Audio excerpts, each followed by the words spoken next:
नमस्कार फ्रेंड्स, कैसे हैं आप सब लोग। कैसी आपकी तैयारी चल रही है। होप आप अच्छे से इस वीडियो को एंजॉय कर रहे होंगे। और आज मैं पुनः आपके समक्ष हूँ। मैं मोतीराम पुनः आपके समक्ष हूँ राजस्थान सरकार की फ्लैगशिप योजनाओं का भाग 5 लेकर। भाग 1, 2, 3, 4 चारों भाग में हमने चिकित्सा और स्वास्थ्य विभाग की योजनाओं के बारे में बहुत विस्तृत रूप से समझा। उसके बाद हमने सामाजिक न्याय एवं अधिकारिता विभाग की योजनाओं के बारे में देखा। आज फ्रेंड हम शिक्षा विभाग की योजना के बारे में देख रहे हैं। शिक्षा विभाग की एक महत्वपूर्ण योजना है Mahatma Gandhi government English medium school. Mahatma Gandhi ji की 150वीं जयंती को एक तरह से सेलिब्रेट करने के लिए और उनके योगदान को याद रखने के लिए राजस्थान सरकार की ये एक बहुत शानदार स्कीम है। इस स्कीम का एक दूसरा अच्छा लाभ ये भी है कि जो इंग्लिश मीडियम के स्कूल है जहाँ पे बहुत अधिक मोटी फीस वसूली जाती है, उससे आम जन को मुक्त करने के लिए या उससे आम जन को बहुत ही सस्ती दर पर गुणवत्तापूर्ण शिक्षा उपलब्ध करवाने के लिए राजस्थान सरकार ने Mahatma Gandhi government English medium school को फ्लैगशिप योजना बनाया है। ये सबसे अच्छी इसकी विशेषता है। आइए देखते हैं इसके बारे में डिटेल से। पहला स्कूल जो है वो महात्मा गांधी इंग्लिश मीडियम का 1 जुलाई 2019 को मानसरोवर जयपुर में प्रारंभ किया गया था। ठीक है, अर्थात हम कह सकते हैं कि 1 जुलाई 2019 से ये योजना प्रारंभ हुई है। ठीक है, माध्यमिक शिक्षा बोर्ड से मान्यता प्राप्त है। जो ये इंग्लिश मीडियम होंगे, Mahatma Gandhi government English medium school, ये माध्यमिक शिक्षा बोर्ड राजस्थान अजमेर में माध्यमिक शिक्षा बोर्ड का मुख्यालय है ना, उनसे मान्यता प्राप्त है। जबकि बाकी के अन्य इंग्लिश मीडियम स्कूल है जो विवेकानंद मॉडल स्कूल, वो केंद्रीय माध्यमिक शिक्षा बोर्ड से CBSE से मान्यता प्राप्त है। तो इनको अलग अलग चरणों में फ्रेंड्स इंग्लिश मीडियम स्कूल को प्रारंभ किया गया है। सबसे पहले सर्वप्रथम इनको जिला मुख्यालय पर प्रारंभ किया गया था, है ना। जिला मुख्यालय कितने हैं राजस्थान में? 33। तो सबसे पहले 33 जिला मुख्यालय पर इन स्कूल्स को प्रारंभ किया गया। और जैसे ही जिला मुख्यालय पर स्कूल्स प्रारंभ किए गए और इनकी लोकप्रियता को देखते हुए, है ना, और आम जन में जो लोगों को इससे सस्ती कीमतों पर और बहुत ही गुणवत्तापूर्ण शिक्षा प्राप्त हो रही थी, उसको देखते हुए फिर ब्लॉक स्तर पर ये विद्यालय प्रारंभ करने का निर्णय लिया गया था, जिसमें 134 ब्लॉक को छोड़कर 134 ब्लॉक कौन से छोड़े गए? 134 ब्लॉक वो छोड़े गए जहां पर पहले से विवेकानंद मॉडल स्कूल चल रहे हैं। विवेकानंद मॉडल स्कूल फ्रेंड्स, जो ये विवेकानंद मॉडल स्कूल है ये अपने केंद्रीय माध्यमिक शिक्षा बोर्ड से मान्यता प्राप्त है। ये CBSE से मान्यता प्राप्त है। जबकि Mahatma Gandhi government English medium school है, ये माध्यमिक शिक्षा बोर्ड राजस्थान से मान्यता प्राप्त है। इस चीज़ को आप मिस मत कीजिए, क्योंकि हो सकता है एग्ज़ाम में पूछ ले। तो 134 ब्लॉक जो है जिनमें विवेकानंद मॉडल स्कूल पहले से चल रहे हैं, उनको छोड़ करके 168 ब्लॉक जितने भी हैं, 301 कुल ब्लॉक है, 301 में से 168 को छोड़ दिया जहाँ पे विवेकानंद मॉडल स्कूल चल रहे हैं। उसके बाद 168 ब्लॉक बाकी के बच गए। उनमें जो है ये MGGES Mahatma Gandhi government English medium school स्थापित करने का निर्णय सरकार ने लिया है। फिर देखा गया कि जो ब्लॉक लेवल पर Mahatma Gandhi English medium school स्थापित हुए हैं, उनसे काफ़ी लोगों को फ़ायदा हुआ है। और जो लोग या जो समाज का ऐसा वर्ग है जो मोटी फीस चुकाने में असमर्थ है, जो कॉरपोरेट बड़े बड़े स्कूल्स हैं उनकी फीस नहीं चुका पा रहे हैं, उनके मध्य इनकी लोकप्रियता को देखते हुए और बहुत ही अच्छी इन स्कूल्स की गुणवत्ता को देखते हुए सरकार ने बजट 2021 अभी जो बजट पेश किया गया था उसके अंदर बजट 2021 में MGGES Mahatma Gandhi government English medium school की लोकप्रियता को और देखते हुए इसका दायरा और बढ़ाया गया है। और दायरा बढ़ाते हुए जो 5000 से अधिक आबादी वाले गांव हैं या कस्बे हैं, 5000 से अधिक आबादी वाले कस्बे हैं, उनमें आने वाले 2 सालों में 1200 स्कूल स्थापित करने का सरकार ने निर्णय लिया है। अर्थात अब हम कह सकते हैं कि जो 5000 से अधिक आबादी वाले जितने भी गांव कस्बे हैं उनमें आपको Mahatma Gandhi English medium school जरूर मिलेगा। ठीक है, इसी प्रकार हम देख रहे हैं कि जिला मुख्यालय पर जो 33 Mahatma Gandhi English medium school पहले से चल रहे हैं, है ना। प्रथम चरण में हमने देखा था कि जिला मुख्यालय पर 33 Mahatma Gandhi English medium school चल रहे हैं, उनमें प्री प्राइमरी कक्षाएं प्रारंभ करने का एक अभिनव निर्णय लिया गया है। बहुत शानदार कदम है। अभिनव निर्णय इसलिए इसको कहा जाता है क्योंकि सरकारी स्कूल में पहली बार प्री प्राइमरी जो है क्लासेस प्रारंभ की जाएगी जिला लेवल पर। मुझे लगता है कि आने वाले समय में जो जिला लेवल पर इनकी लोकप्रियता बढ़ेगी और इनकी गुणवत्ता को देखते हुए फ्यूचर में हो सकता है कि ब्लॉक लेवल पर और जो कस्बे के लेवल पर भी ये प्रारंभ हो जाए।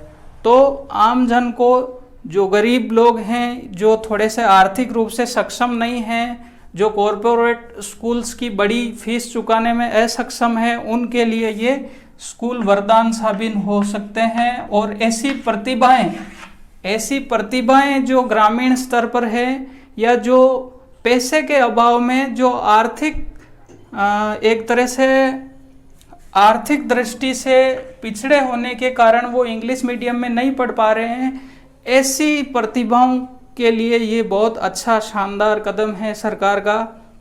और आने वाले टाइम में जो 200 इंग्लिश मीडियम स्कूल हैं, 200 MGGES हैं, उनमें विज्ञान संकाय प्रारंभ किया जाएगा।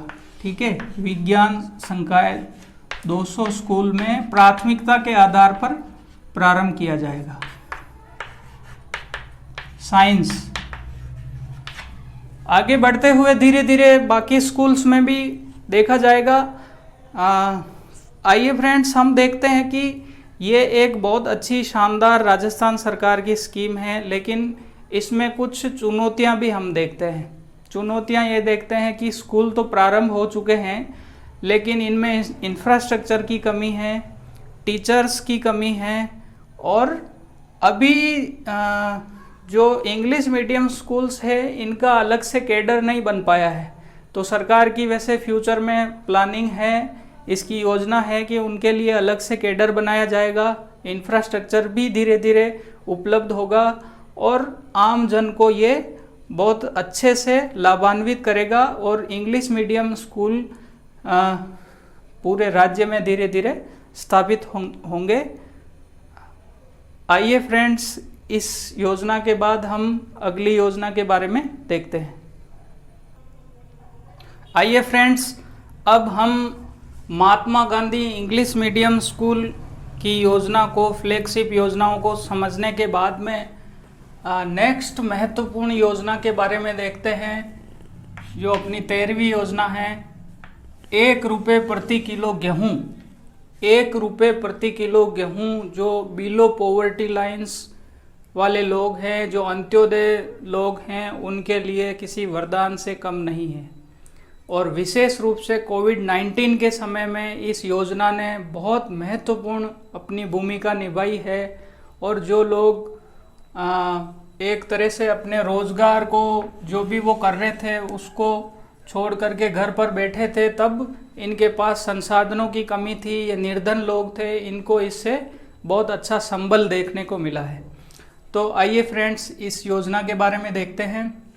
जो पिछली योजना थी Mahatma Gandhi English medium school, वो शिक्षा विभाग की योजना थी। ठीक है, इसी तरह से जो 1 रुपये प्रति किलो गेहूं वाली योजना है, ये खाद्य एवं नागरिक आपूर्ति विभाग, ठीक है, खाद्य एवं नागरिक आपूर्ति विभाग इस योजना को संचालित करता है। यह राशन डीलर्स तक जो कोटा है गेहूं का वो पहुंचाने के लिए ये जिम्मेदार विभाग है। ये पूरा सिस्टम तैयार करता है, इसकी प्रशासनिक देखरेख ये विभाग करता है। तो एक तरह से कह सकते हैं कि खाद्य एवं नागरिक आपूर्ति विभाग जो है वो 1 रुपये किलो गेहूं योजना जो है उसके बारे में पूरा का पूरा विवरण रखता है और ये इसके लिए जिम्मेदार विभाग है। इसी तरह से जो AAY यानी अंत्योदय अन्न योजना के जो परिवार है उनको प्रति राशन कार्ड 35 किलो गेहूं दिए जाते हैं। इसके अंदर जो अंत्योदय अन्न योजना वाले परिवार है, इनमें सदस्यों की संख्या परिवार में उसके आधार पर गेहूं का निर्धारण नहीं है, जबकि जो दूसरे हैं BPL और राज्य BPL, इनमें प्रति सदस्य 5 किलो गेहूं दिए जाते हैं। जबकि जो AAY है अंत्योदय अन्न योजना वाले कैटेगरी के परिवार है, उनको प्रति राशन कार्ड, बहुत ध्यान से आप इसको समझिए, प्रति राशन कार्ड, चाहे इस परिवार में 5 मेंबर्स हैं, चाहे इस परिवार में 1 मेंबर है, तो उनको प्रति परिवार 35 किलो गेहूं प्रदान किए जाते हैं। ठीक है, ये बहुत अच्छी स्कीम है। इसी तरह से प्रति माह BPL, ठीक है, और राज्य BPL, ये केंद्र BPL और राज्य BPL के अलग अलग मानक के आधार पर अलग अलग जो लिस्ट बनी हुई होती है, उसके आधार पर सारे के सारे परिवारों को 5 किलो गेहूं, है ना, 5 किलो गेहूं की मात्रा 2 रुपये प्रति किलो के बजाय 1 रुपये प्रति किलो पर प्रदान की जा रही है। पहले ये जो BPL और राज्य BPL के परिवार हैं, इनको 2 रुपये प्रति किलो के हिसाब से गेहूं प्रदान किया जाता था, वो अब 1 रुपये प्रति किलो के हिसाब से प्रदान किया जा रहा है। और ये प्रति व्यक्ति, प्रति मेंबर 5 किलो गेहूं प्रति मेंबर के हिसाब से प्रदान किया जा रहा है। और कोविड-19 के काल में तो ये लगभग पिछले 1 साल से तो निःशुल्क प्रदान किया जा रहा है। इसके तहत प्रधानमंत्री गरीब कल्याण योजना के तहत केंद्र सरकार भी आवंटित कर रही है गेहूं, उसके साथ साथ 1 किलो प्रति माह दाल का आवंटन भी किया जा रहा है। और राज्य सरकार भी अपनी तरफ से 5 किलो गेहूं निःशुल्क प्रदान कर रही है। एक तथ्य यहाँ पर फ्रेंड्स मैं आपको बताना चाहूँगा कि जो राष्ट्रीय खाद्य सुरक्षा योजना है, इसमें चयनित प्रदेश के जो परिवार हैं और चयनित जो जनसंख्या है, कितने लोग चयनित हैं और कितने परिवार इसमें चयनित है, ये बहुत महत्वपूर्ण आंकड़ा है। इसको आप ट्रिक के माध्यम से या किसी भी तरह से अपने दिमाग में ज़रूर रखिएगा। किसी एग्ज़ाम में, मुझे याद नहीं आ रहा है कौन से एग्ज़ाम में, शायद 2nd ग्रेड में या 1st ग्रेड में किसी में पूछा गया है कि राष्ट्रीय खाद्य सुरक्षा योजना में राजस्थान के कितने परिवार चयनित हैं। ये एग्ज़ाम में क्वेश्चन पूछा हुआ है, तो हो सकता है आगे और पूछा जाए। तो राष्ट्रीय खाद्य सुरक्षा योजना में 4,44,44,587 लोग, यानी ये 4 का आंकड़ा है लोगों का, तो 4,44,44,587 587, ये तो लोग हैं, ये कुल जनसंख्या है। ठीक है, 4,44,44,587 लोग, जो 6.85 करोड़ राजस्थान की कुल जनसंख्या है, उसमें से इतने लगभग 4.5 करोड़ के लगभग लोग हैं वो खाद्य सुरक्षा योजना में शामिल है। और अगर परिवारों की बात की जाए तो 1,06,19,126 परिवार, ठीक है, 1,06,19,126 परिवार, ये लेटेस्ट आंकड़ा है। लगभग आप देख सकते हैं कि 1 करोड़ से ऊपर तो परिवार हो गए और 4.5 करोड़ के लगभग कुल जनसंख्या हो गई। तो विशेष रूप से कोविड-19 की इस महामारी के समय में ये योजना खाद्य एवं नागरिक आपूर्ति विभाग द्वारा संचालित की जा रही है और इसने समाज के अंदर जो पिछड़े और गरीब वर्ग है उनके लिए एक बहुत शानदार ये कह सकते हैं कि वरदान के रूप में काम किया है। ठीक है, तो फ्रेंड्स आज की क्लास यहीं पर विराम करते हैं और आप, मुझे लग रहा है कि क्लास का आनंद ले रहे होंगे। आप इस चैनल को अपने अन्य फ्रेंड्स के साथ भी शेयर कीजिए, आप इस पे कमेंट कीजिए। आपको कुछ और एक्स्ट्रा कुछ समझ में नहीं आता है या ऐसा लगता है कि हम किस तरह से सुधार कर सकते हैं तो आप इसमें कमेंट बॉक्स में आप अपना सजेशन दे सकते हैं। एक चीज़ और मैं आपको बताना चाहूँगा फ्रेंड्स, अब कोविड-19 के केसों की संख्या तीव्रता से कम होती जा रही है और राज्य सरकार भी इसको लेके अभी एक्टिव हो चुकी है। आपके एग्ज़ाम्स की डेट बहुत जल्द आने वाली है, तो आप मानसिक मजबूती ज़रूर बनाए रखिएगा, क्योंकि आप जैसे रीट की तैयारी कर रहे हैं या पटवारी की तैयारी कर रहे हैं या आरएस की तैयारी कर रहे हैं तो कई लोग आपको भटकाने के लिए आएंगे या सोशल मीडिया पे भ्रामक जानकारियाँ मांगेंगे, देंगे कि देखिए यहाँ पर पेपर आउट हो रहा है, यहाँ पर जो है एग्ज़ाम की डेट पोस्टपोन होने वाली है, ये एग्ज़ाम तो फला तारीख को होगा। तो जब तक जो भी चीज़ होगी वो सब के लिए होगी, आपके लिए स्पेशल नहीं होगी। तो आप मानसिक मजबूती के साथ, अर्थात आप अपनी तैयारी कर रहे हैं, जिस भी एग्ज़ाम की आप तैयारी कर रहे हैं उसके साथ मानसिक मजबूती से जुड़े रहिए। अगर एग्ज़ाम की डेट लेट आती तो सबके लिए आएगी और पहले आती तो सबके लिए आएगी।